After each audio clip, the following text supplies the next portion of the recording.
नमस्कार दोस्तों। तो आज की कहानी है भाग्य का खेल। किसी गांव में एक बुद्धिमान ब्राह्मण रहता था। उसका एक मित्र था जो एक पैर से लंगड़ा तथा बहरा था।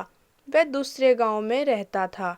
एक दिन वह ज्ञानी ब्राह्मण अपने बचपन के मित्र से मिलने के लिए घर से निकला।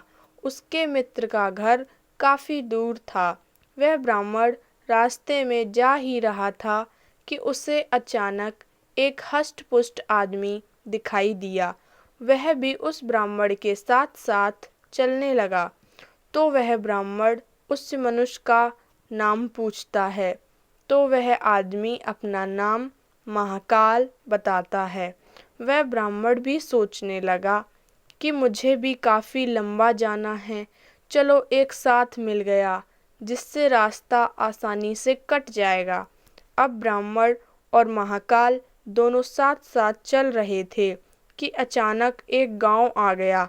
तब महाकाल ने उस ब्राह्मण से कहा कि तुम चलो, मुझे इस गांव में थोड़ा काम है, मैं उसे करके अभी आ जाता हूँ। थोड़ी ही देर में देखा गया कि उस गांव में एक आदमी की मृत्यु हो गई। और उसके कुछ समय बाद महाकाल उस ब्राह्मण के पास वापस आ गया और बोला कि चलो। फिर वह ब्राह्मण उस महाकाल के साथ चलने लगा। थोड़ी दूर जाने पर फिर एक गांव आया। तो महाकाल उस ब्राह्मण से बोला कि मुझे इस गांव में थोड़ा काम है, मैं अभी आ रहा हूँ। थोड़ी ही देर में उस गांव में आग लग गई।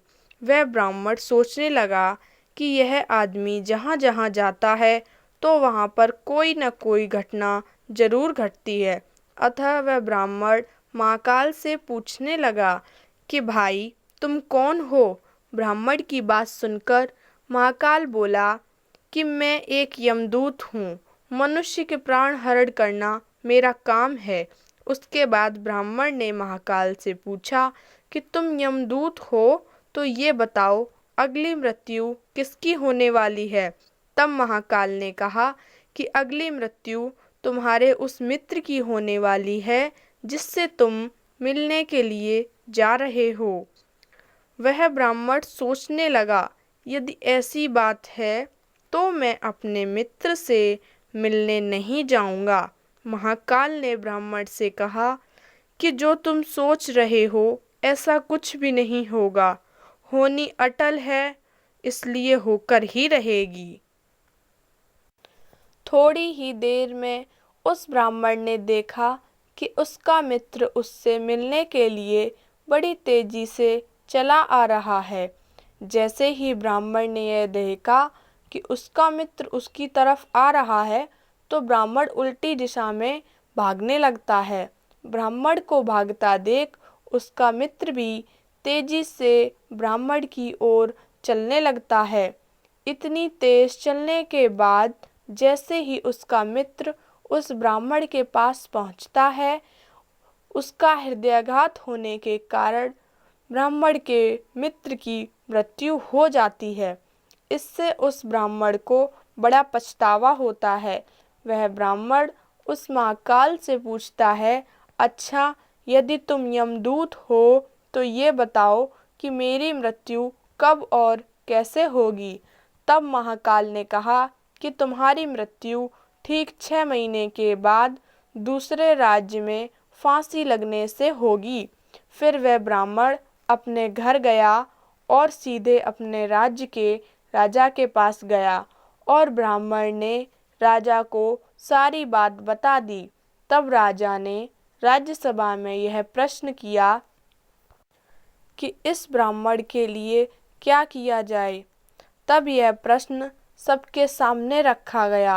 उसके बाद उस राज्यसभा में यह फैसला लिया गया कि यदि ऐसी बात है तो ब्राह्मण इसी राजमहल में 6 महीने तक रहेगा।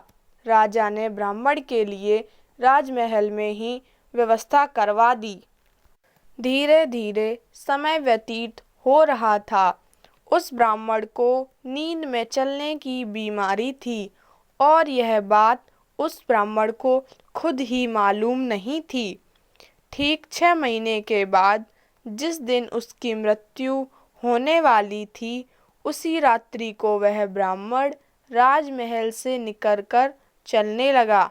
चलते चलते वह ब्राह्मण दूसरे राज्य के राजमहल में जाकर राजा के शयन कक्ष में पहुंच गया और नींद में ही वह राजा और रानी दोनों के बीच में जाकर सो गया। अगली सुबह जब राजा उठा तो उसने ब्राह्मण को अपने शयन कक्ष में देखा तो राजा के क्रोध का ठिकाना न रहा और वह उस ब्राह्मण को अपने शयन कक्ष में देखकर बहुत क्रोधित हुआ।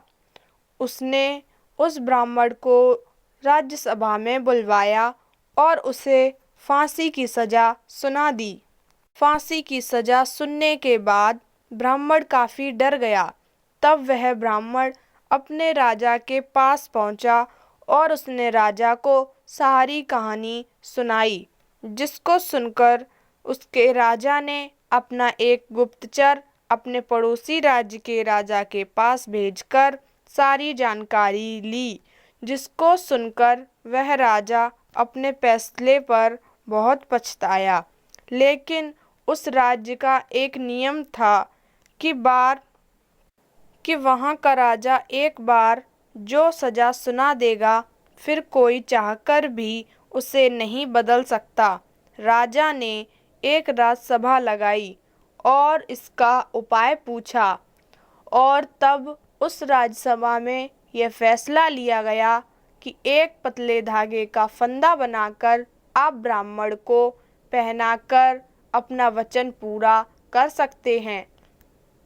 फांसी का फंदा पतला होने के कारण ब्राह्मण की मृत्यु भी नहीं होगी और आपके फैसले की लाज भी बच जाएगी। तब पतले धागे से फांसी का फंदा बनाया गया और उस ब्राह्मण के गले में अगले दिन डाला गया।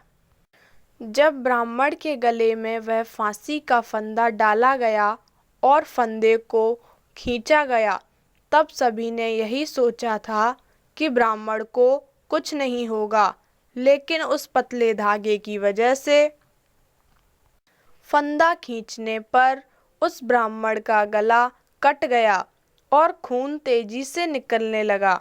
ज़्यादा खून बह जाने की वजह से उस ब्राह्मण की मृत्यु हो गई, जिसकी वजह से काफ़ी लोग हैरान हो गए। तो दोस्तों, इससे हमें यह सीख मिलती है कि हमारे भाग्य में जो लिखा होता है वो हर हाल में होकर ही रहता है, उसे बदला या काटा नहीं जा सकता। उस ब्राह्मण के बचाव के लिए कितने उपाय किए, कितने यत्न किए, लेकिन मृत्यु के आने पर कोई उपाय काम नहीं आया तथा उसकी मृत्यु हो ही गई। तभी तो कहते हैं कि भाग्य का लिखा कभी मिट नहीं सकता।